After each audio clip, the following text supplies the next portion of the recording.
ఇప్పుడు విజయవాడ అయితే 3 కూడా కూటమి ప్రభుత్వమే వస్తుందని ఆశిస్తున్నామండి. ఎందుకంటే పాత ఎమ్మెల్యేలు ఎవరైతే ఉన్నారో వాళ్ళు ఏ కాన్స్టిట్యూషన్ కూడా డెవలప్ చేసిన పాపాన పోలేదు.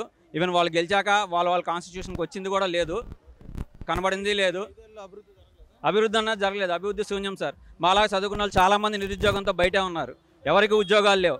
ఏమన్నా అంటే సంక్షేమం ఇస్తున్నాం అని ఎవరికి ఇస్తున్నారు? అది పోనీ చేరాల్సిన వాళ్ళకి చేరుతుందంటే అది లేదు. చేరిన దానిలో సగం పైన వేస్టేజే జరుగుతుంది. దానివల్ల ఏం పెరిగింది? అప్పులు పెరిగినాయి. అలాగే ప్రతి ఒక్క నిరుద్యోగ దగ్గర నుంచి రిక్షా తొక్కేవాడి దగ్గర నుంచి కోట్లు సంపాదించేవాడి వరకు కూడా లక్షలలో తన మీద అదనపు భారం పడినట్టే కదా. అవన్నీ ట్యాక్స్ రూపంలో మనమే చెల్లిస్తున్నాం. 8 సార్లు కరెంటు బిల్లులు పెంచుకున్నాం. ఎక్కడ లేని చెత్త పన్ను కూడా కడుతున్నాము. చెత్త పన్ను ఇంతవరకు ఇన్ని సంవత్సరాలు ఏ గవర్నమెంట్ పెట్టలేదు. కానీ ఈ గవర్నమెంట్ మద్యం కూడా అత్యంత రేట్లు పెరిగినాయి. మాకు దాని మీద అలవాటు లేదు కాబట్టి మాకు తెలియదు. నిజానికి అది కూడా చాలామంది ఇబ్బంది పడుతున్నారు. దాని మీద కూడా అడ్డగోలుగా దోచేశారన్నది మనకి కొన్ని రోజులుగా చంద్రబాబు నాయుడు గారు కానీ అటు పవన్ కళ్యాణ్ గారు కానీ ప్రతి మీటింగ్లో చెప్తానే ఉన్నారు ఎన్ని కోట్లు దానిలో స్కామ్ జరుగుతుంది అన్నది. సో అది కూడా మనం కన్సిడర్ చేసి ఈసారి మటుకు యువత ఆలోచించుకొని తన ఓటు హక్కును వినియోగించుకుంటే కూటమి ప్రభుత్వం స్థాపిస్తాము, మన రాష్ట్రాన్ని మనమే అభివృద్ధి పదంలో ముందుకు తీసుకువెళ్తామని గట్టిగా ఆశిస్తున్నాము. కాబట్టి ఈసారి యువత అంతా కూడా కూటమి వైపే ఉన్నది. జై జనసేన. ఎన్నికల వేడి అయితే బాగా హైప్లో ఉంది. వాతావరణం అనుగ్రహించినట్టు ఈ 2 రోజుల నుంచి చల్లబడింది.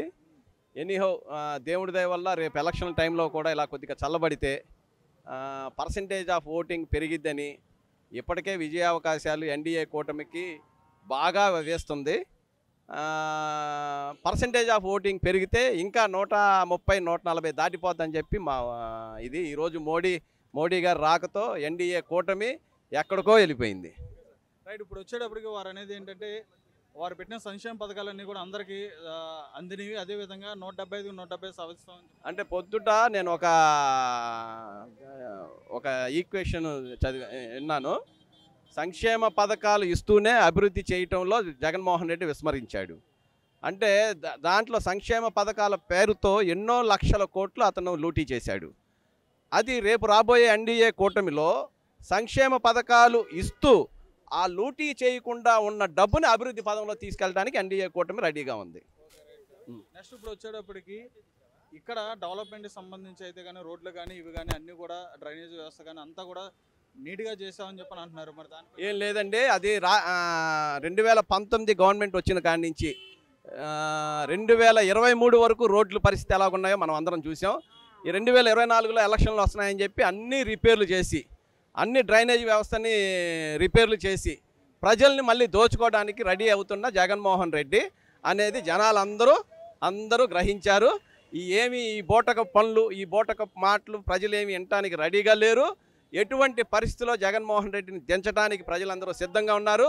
175 అనగానే కూటమి ప్రభుత్వాన్ని ఏర్పాటు చేస్తుంది. ఇంకో విషయం, ఇప్పుడు వచ్చేటప్పటికి ల్యాండ్ టైటిలింగ్ యాక్ట్ అనేది తీసుకురావడం జరిగింది. దానిపైన ల్యాండ్ టైటిలింగ్ యాక్ట్ అంటే ఏం చెప్పాలి? ఏదేమైనా ల్యాండ్ టైటిలింగ్ యాక్ట్ అనేది రేపు ప్రభుత్వం మా ప్రభుత్వం వచ్చిన తర్వాత దానికి ఏమైతే సవరణలు ఉన్నాయో అన్ని సవరణలు చేసి మంచి న్యాయం అనేది ఎన్డీఏ కూటమి రేపు టీడీపీ, జనసేన, బీజేపీ మంచి న్యాయం చేస్తుందని చెప్పి మేము అనుకుంటున్నాం. ఇప్పుడు వచ్చేటప్పటికి జనసేన నుంచి కానీ లేదా టీడీపీ నుంచి కానీ లోకేష్ గారు మంగళగిరిలో నిలబడడం జరుగుతుంది. మళ్ళీ అదేవిధంగా పవన్ కళ్యాణ్ గారు పిఠాపురంలో నిలబడడం జరుగుతుంది. అయితే వీరిద్దరికీ కూడా ఓటమి అనేది చూపించడం జరిగింది గతంలో. మరి ఈసారి ఎలా ఉంటుంది? గతానికి ఇప్పటికి చాలా తేడా ఉంది. గతంలో కొద్దిగా విడివిడిగా పోటీ చేయటం వలన ఒక పరాభవ పరిస్థితులు ఏర్పడినాయి. ఇప్పుడు ఆ పరిస్థితి లేదు. ముగ్గురు ఒక మంచి వాతావరణంతో ముందుకెళ్తున్నాం. ఈ వైసీపీ విముక్త పాలనకి ఈ ముగ్గురు కూటమి ఎప్పుడైతే ఏర్పడ్డారో అప్పుడే ప్రజలు నిర్ణయించుకున్నారు జగన్మోహన్ రెడ్డి దించాలి, ఓ కూటమిని నిలబెట్టాలి అని చెప్పేసి. దానిలో భాగంగానే అక్కడ లోకేష్ మంగళగిరిలో అత్యధిక మెజార్టీతో గెలుస్తాడు. మా పవన్ కళ్యాణ్ గారు 1,00,000 ఓట్ల పైన మెజార్టీతో మా పవన్ కళ్యాణ్ గారు పిఠాపురంలో గెలవబోతున్నారు.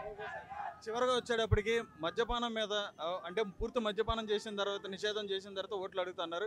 మరి అది జరిగింది అన్నీ జగన్మోహన్ రెడ్డి 99% హామీలన్నీ నెరవేర్చానని చెప్పి అంటున్నాడు. కానీ 99% హామీలు నెరవేర్చాల, 1% నెరవేర్చారు. ఆ పూర్తి మద్యపాన నిషేధం అని చెప్పేది హామీ ఏదైతే విషయం ఆ 99% దాంట్లోనే ఉంది. అతను నెరవేర్చిన హామీల్లో 99%లో మద్యపాన నిషేధం ఉంది. ప్రతిసారి ఓటర్లను ఇలాగే మభ్యపెట్టి అధికారంలోకి వస్తాడు. ఈసారి ప్రజలైతే నమ్మడానికి సిద్ధంగా లేరు. అతను ఏ హామీ ఇచ్చినా సరే, ఎటువంటి వాగ్దానం చేసినా సరే ప్రజలు తిరస్కరించడానికి సిద్ధంగా ఉన్నారు.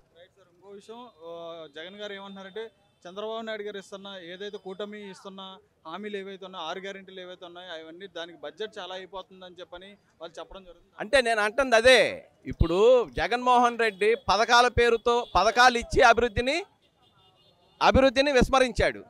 మరి 40 సంవత్సరాల అనుభవం ఉన్న వ్యక్తి పథకాలతో పాటు అభివృద్ధి ఎలా చేస్తాడో, రాష్ట్ర అభివృద్ధి చేస్తాడో మనం గతంలో చేసిన చంద్రబాబు నాయుడు గారి అభివృద్ధిని చూసాం. అందువలన ప్రజలందరూ ఒక రేంజ్ ఆఫ్ పీపుల్ ఆల్రెడీ సిద్ధంగా ఉన్నారు. మన పవన్ కళ్యాణ్ గారు, చంద్రబాబు నాయుడు గారు, బీజేపీ కూటమిని నమ్మడానికి సిద్ధంగా ఉన్నారు ఒక రేంజ్ ఆఫ్ పీపుల్. అందువలన దాంట్లో అభివృద్ధి అనేది ఎక్కడికి వెళ్ళదు. అభివృద్ధి చేసి పథకాలతో పాటు అభివృద్ధి చేసి చూపిస్తుంది కూటమి పార్టీ. ఇప్పుడు రాబోతున్న 2024 ఎలక్షన్స్లో కూటమికి ఎన్ని సీట్లు వస్తాయని చెప్పారు?